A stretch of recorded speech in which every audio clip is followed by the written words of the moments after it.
Mayor चुनाव की तैयारियां हुई तेज। 17 तारीख तक भर सकते हैं नॉमिनेशन। चुनाव वाले दिन बाहरी लोगों को नहीं मिलेगी एंट्री। 24 जून को होंगे चुनाव।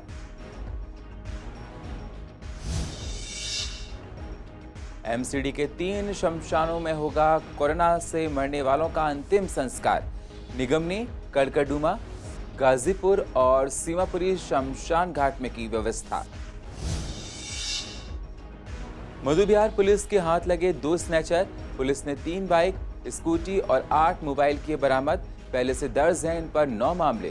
पुलिस कर रही है पूछताछ।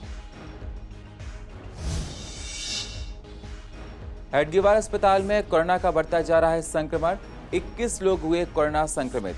जीटीबी हॉस्पिटल को कोविड बनाने के बाद अस्पताल में लगी रहती है भीड़। और लॉकडाउन को लेकर जनता ने दी मिली जुली राय। अनलॉक में नहीं दी जानी चाहिए थी इतनी राहत। बढ़ते केसों को देखते हुए लॉकडाउन की अभी भी है जरूरत। नमस्कार, स्वागत है आप सभी का पूर्व दिल्ली खास में। मैं हूं आपके साथ सुनील चौहान।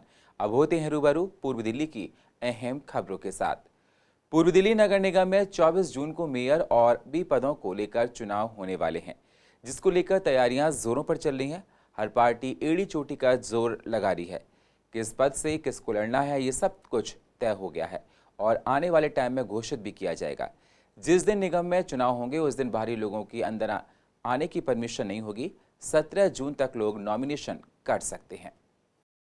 देखिए, कल 12 तारीख को निगम सचिव के कार्यालय से कल नोटिफिकेशन इशू हो चुका है और उसमें महापौर उप महापौर के चुनाव की जो है पहले भी आपके उसमें बताया जा चुका है।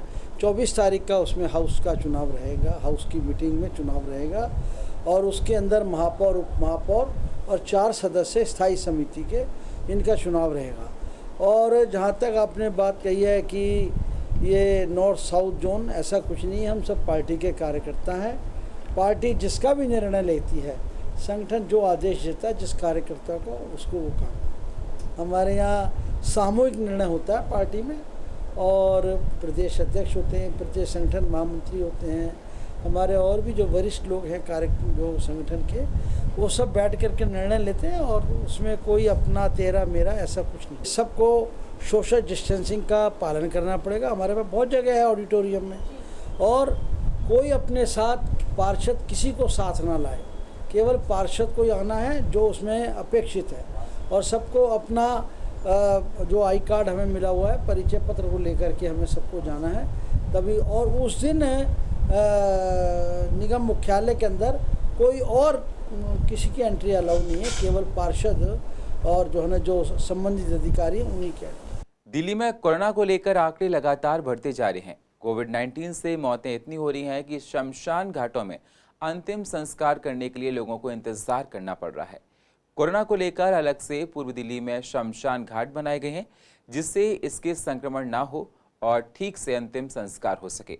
आपको बता दें, कोरोना के शव का अंतिम संस्कार बहुत ही सावधानियों के साथ किया जाता है, जिसमें परिवार वालों को भी शव को छूने की इजाज़त नहीं होती है। पूर्व दिल्ली के 3 शमशान घाट कोरोना के मरीजों के लिए रखे गए हैं, जो हैं सीमापुरी शमशान घाट, गाजीपुर शमशान घाट और कड़कड़ी मोड़ कड़कड़डूमा का शमशान घाट। यहाँ पर कोरोना के शवों का अंतिम संस्कार होगा। पूर्व दिल्ली नगर निगम ने इन शमशान घाटों का नाम चिन्हित किया है। एक भय का वातावरण है दिल्ली में, और खासकर जो अस्पतालों के अंदर जो शवों का अंबार लग रहा है इस समय। जो हमारे यहाँ पूर्वी दिल्ली नगर निगम से जितने भी क्रिमेशन या संस्कार होते थे वो निगम बोध घाट पर होते थे, लेकिन आज स्थिति यह है कि 1-1, 2-2 दिन का वहाँ जो है इंतज़ार करना पड़ रहा है परिवार वालों को। इसके लिए पूर्वी दिल्ली नगर निगम ने अपने 3 शमशान घाटों को जो है हॉस्पिटल के साथ अटैच किया है, जिसमें सीमापुरी, गाजीपुर और कड़कड़डूमा। यहाँ हमने अलग से इंतज़ाम किया है, अलग प्लेटफॉर्म बनाए हैं और उसके साथ साथ वहाँ जो कर्मचारी हैं और जो हमारे अधिकारी वहाँ जाएंगे उनके लिए पीपी किट से लेके सब तरीके के प्रिकॉशन का इंतज़ाम किया है। और उसके अलावा हमारे यहाँ 2 जो है कब्रिस्तान है, जहाँ बहुत पहले से ही शवों को दफनाया जा रहा था। एक बुलंद मस्जिद शास्त्री पार्क में और एक मुल्ला कॉलोनी में। तो हमारी कोशिश ये है कि परिवारों को दिक्कत ना आए और इस दुख की घड़ी में हम उन सभी परिवारों के साथ अपनी संवेदना भी व्यक्त करते हैं। पूर्व दिल्ली नगर निगम मुख्यालय के महापौर कार्यालय में कोरोना संक्रमण से किसी व्यक्ति की मृत्यु को हो जाने के बाद उसके अंतिम संस्कार के समय हमारे ईडीएम से कर्मचारियों को संक्रमण से बचाव के लिए दोनों निगम उपायुक्तों को PPE kit mayor Anju Kamalkant ने प्रदान की है। मतलब जो लोग अंतिम संस्कार करेंगे उनके लिए पीपीई किट दी गई है। इस समय स्थायी समिति के अध्यक्ष संदीप कपूर, दीपक मल्होत्रा दोनों डीसी मौजूद रहे।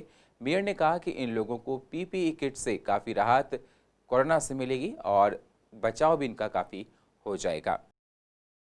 सफाई कर्मचारी भाई बहन हो, चाहे हमारे हेल्थ डिपार्टमेंट के सभी कर्मचारी भाई बहन हो, उनके स्वास्थ्य की चिंता करते हुए, उनके स्वास्थ्य को देखते हुए आज हमने अपनी पूर्वी दिल्ली नगर निगम में 50-50 किट अपने शाहदरा साउथ जोन और शाहदरा नॉर्थ जोन के दोनों डीसीज को आज हमने दी हैं, ताकि कोरोना से जिन व्यक्तियों की मृत्यु हुई है उनको उनके शव का अंतिम संस्कार के लिए उस टाइम पे हमारे ईडीएमसी के कर्मचारी मौजूद होते हैं, तो उनको ये किट पहनकर वहाँ पर जाएं ताकि वो इस कोरोना संक्रमण से बच सके, उनको कोई संक्रमण ना हो सके। तो उनके स्वास्थ्य की चिंता करते हुए हमने ये पीपी किट आज दी है। पूर्व दिल्ली की मधु विहार पुलिस के हाथ बड़ी कामयाबी लगी है। मधु विहार पुलिस ने 2 स्नैचर्स को पकड़ा है। ये स्नैचर आए दिन वारदातों को अंजाम दिया करते थे। पुलिस ने 2 स्नैचरों को पकड़ा है। साथ ही इनसे पुलिस ने 3 बाइक, 1 स्कूटी और 8 मोबाइल फोन बरामद भी किए हैं। ये लोग त्रिलोकपुरी में रहा करते थे। पहले से ही इन दोनों पर 9 केस दर्ज हैं। फिलहाल पुलिस ने इन लोगों को गिरफ्तार कर लिया है और आगे की जांच शुरू कर दी है। कोरोना से बचाव के लिए मास्क और सैनिटाइजर बहुत ज़रूरी होता है। यही वो 2 हथियार हैं जिससे कई हद तक हम लोग कोरोना जैसी महामारी से बच सकते हैं। लेकिन अगर यही बाज़ारों में नकली मिलने लगे, इनमें हेरा फेरी होने लगे, तो इस भयंकर बीमारी से हम लोग कैसे बच पाएंगे। पूर्व दिल्ली के बाज़ारों में सड़क के किनारों लगभग हर दुकानों पर मास्क मिल रहे हैं। लेकिन सवाल इस बात का है कि ये मास्क क्या ठीक हैं? क्या इनसे हम लोग कोरोना से बच सकते हैं? ये 30 से 40 रुपए मिलने वाले मास्क कितने कारगर हैं? जो मास्क जैसे N95, N100 केमिस्ट की शॉप पर 150-200 रुपए का मिलता है, वो बाजारों में 30 रुपए का, 40 रुपए का, 50 रुपए का मिल रहा है। हर दुकान पर सैनिटाइज करने के लिए केमिकल रखा हुआ है। जी हाँ, सैनिटाइजेशन के लिए आपके पास बहुत सारे विकल्प भी आजकल आप लोग मार्केट में देखते होंगे। क्या वो हर कोई ठीक है, चाहे इसकी गुणवत्ता कैसी हो? हमने इस पर CMO डॉक्टर ग्लैडविन त्यागी से बात की, तो उन्होंने क्या कहा कि ये सब कोरोना को बढ़ाएगा, इस महामारी को कम नहीं करेगा। आप भी सुनिए। ऐसा देखने में आया है कि सड़कों के किनारे या लाल बत्ती पे या अन्य स्थानों पे, बाजारों में कुछ लोग मास्क लिए हुए हाथ में घूमते रहते हैं और सैनिटाइजर्स की साइकिल के ऊपर अलग अलग लाल, नीले, पीले रंग के अच्छी बोतलों में उनको भर के जो है सैनिटाइजर के नाम पे बेच रहे हैं। तो ये जो लोग इस प्रकार से सैनिटाइजर्स और मास्क बेच रहे हैं, इनकी जो क्वालिटी है या गुणवत्ता है, वो किसी भी हाल में जो मानक है, स्टैंडर्ड्स हैं, उनको पूरा नहीं करती है। मैंने आज देखा कि मास्क के ऊपर N95 लिखा हुआ है या KN95 लिखा हुआ है या सैनिटाइजर पे लिखा हुआ है बेस्ट क्वालिटी सैनिटाइजर। खाली लिख देने मात्र से कुछ नहीं होता है, इसके अपने कुछ स्टैंडर्ड्स होते हैं। और यदि इस प्रकार की चीजें सरकार ने इस पे रोक नहीं लगाई तो इससे और ज्यादा नुकसान होगा, क्योंकि वो सैनिटाइजर जो गुणवत्ता पे खरा नहीं उतरता, यदि पब्लिक ये सोच के इस्तेमाल करेगी कि इससे वायरस मर जाएगा, कोरोना नहीं होगा, तो ऐसा नहीं है। और मास्क भी अगर आप सड़क से मास्क लेते हैं, उससे बेहतर है आप अपने घर पे कपड़े का डबल लेयर का मास्क बनाएं, वो उससे ज्यादा सुरक्षा प्रदान। दिल्ली में कोरोना की रफ्तार अपने चरम पर है। हर दिन दनादन ग्राफ लगातार बढ़ता जा रहा है कोरोना के मरीजों का, और लोगों के मन में डर सताने लगा है। आलम यह है कि दिल्ली के अस्पतालों में मरीजों के लिए बेड कम होते हुए दिखाई दे रहे हैं। हमने पूर्व दिल्ली के आवाम से बात की, क्या दिल्ली में फिर से लॉकडाउन करना चाहिए जिस तरह से दिल्ली में हालात हैं। तो कुछ लोगों ने कहा कि दिल्ली के CM को एकदम से सब कुछ नहीं खोलना चाहिए था और अभी भी बहुत सी बातों में काम करने की ज़रूरत है, क्योंकि दिल्ली में कोरोना को लेकर हालात दिनों दिन बिगड़ते जा रहे हैं। हेडगेवार अस्पताल में कोरोना के 21 मामले हो चुके हैं, मतलब 21 लोग पॉजिटिव हैं, जिसकी वजह से अस्पताल में दहशत का माहौल बना हुआ है। अभी हाल ही में अस्पताल की एक गायनिकोलॉजिस्ट डॉक्टर को कोरोना पॉजिटिव पाई गई हैं। फिलहाल अस्पताल की सभी सेवाएं चल रही हैं। अस्पताल को सैनिटाइज समय समय पर किया जाता है। जब से जीटीबी अस्पताल को कोरोना घोषित किया गया है, तब से लोगों की भारी भीड़ इस अस्पताल में लगी रहती है। देश में कोरोना के मामले लगातार बढ़ रहे हैं, जिसका रोजाना अपडेट भी जनता को दिया जा रहा है। इसी बीच कई जगहों पर फर्जी फोन रिकॉर्डिंग कुछ शरारती तत्वों द्वारा वायरल हो रही हैं, जिसकी वजह से उन इलाके के लोग डरे हुए हैं। कई phone recording bakery, sweet house और अन्य सामानों की दुकानों के नाम वायरल हो रही हैं कि वहां के दुकानदारों को कोरोना हो गया है और इससे पूरे इलाके में कई कोरोना मरीज हो चुके हैं।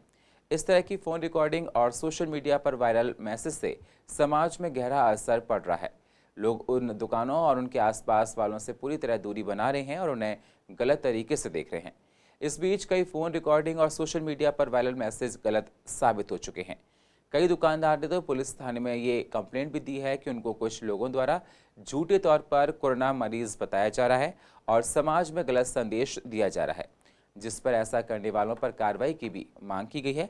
इसी तरह की झूठी फ़ोन रिकॉर्डिंग कृष्णनगर के सोम बाजार इलाके में भी वायरल हुई, जिसमें एक दुकानदार और आसपास के 149 कोरोना मरीज पिछले की बात कही, लेकिन वह रिकॉर्डिंग झूठी साबित हुई। इसी तरह शिवपुरी में एडवांस बेकरी के खिलाफ मैसेज वायरल हुआ कि वह कोरोना पॉजिटिव हैं, जिस पर दुकान के मालिक द्वारा जगतपुरी थाने में शिकायत दी गई कि झूठा मैसेज वायरल किया गया है कि वह कोरोना पॉजिटिव हैं, जबकि ऐसा कुछ नहीं है और जिसने ये मैसेज वायरल किया था उसकी भी पहचान कर ली गई है। वह गीता कॉलोनी में स्थित सोसाइटी बिवरली हिल में ही रहने वाली एक युवती है। इस तरह के मैसेज और रिकॉर्डिंग से भी लोगों की मानसिकता पर गहरा असर पड़ रहा है। कोरोना के मामलों के साथ साथ वह इस तरह की अफवाहों से भी दहशत में आ जाते हैं, जिस पर लोगों ने मांग की है कि ऐसा करने वालों के खिलाफ सख्त कार्रवाई की जाए। जैसे मैंने देखा अभी हमारे यहाँ वायरल हो रहे हैं काफ़ी सारे मैसेजेस कि लोग पोस्ट करते हैं, जो लोगों के घर के बाहर पोस्टर लगे हैं वो उनकी फ़ोटो क्लिक्स करते हैं। मतलब ये सबसे बड़ी गलत बात है। आप उनको क्या चाहते हैं कि मतलब वो बॉयकॉट करें उन लोगों को, कि उनको सपोर्ट दें, उनके लिए प्रे करें कि वो जल्दी से ठीक हो जाए। उनको सपोर्ट करना बहुत ज़रूरी है। मैं देख रहा हूँ ऐसे कई ऐसे घर लोग हैं जहाँ 3-4 लोग रहते हैं, वहाँ से एक हॉस्पिटल में है, बाकी घर में है, तो उनको खाना देने वाला भी कोई नहीं है और पड़ोसी भी इवन उनको घर के आगे से नहीं निकलना चाहते। तो ये वो लोगों के लिए जो भी ह्यूमर फैला रहे हैं, ये सब रिस्पॉन्सिबिलिटी उनकी है और उन लोगों के दबाव की वजह से लोग किसी की हेल्प नहीं करना चाह रहे। सर थाने में भी शिकायत दी गई है? हाँ, थाने में शिकायत दी गई थी। कारण यही था कि ये चीज़ें रुकें। हम लोगों ने फर्स्ट एफर्ट किया था क्योंकि हम लोगों ने जैसे पता लगा तो हमें पता लगा मार्केट में आज तक कभी किसी ने इस चीज़ को लेकर के किसी ने रिलेटेड कोई करी नहीं थी कभी रिपोर्ट। हमें ये करना इसीलिए लगा कि लोगों में अवेयरनेस आए और लोग थोड़ा सा इस चीज़ को सजग हों कि मतलब ये आइंदा ऐसी चीज़ें नहीं करनी है। और पूर्व दिल्ली का अधिक जानकारी के लिए आप यूट्यूब पर जाकर CCN10 को सब्सक्राइब करें और फ्रेश अपडेट लेते रहें। और फिलहाल पूर्व दिल्ली खास में इतना ही। बाकी खबरों के लिए आप बने रहिए CCN के साथ। तब तक के लिए नमस्कार।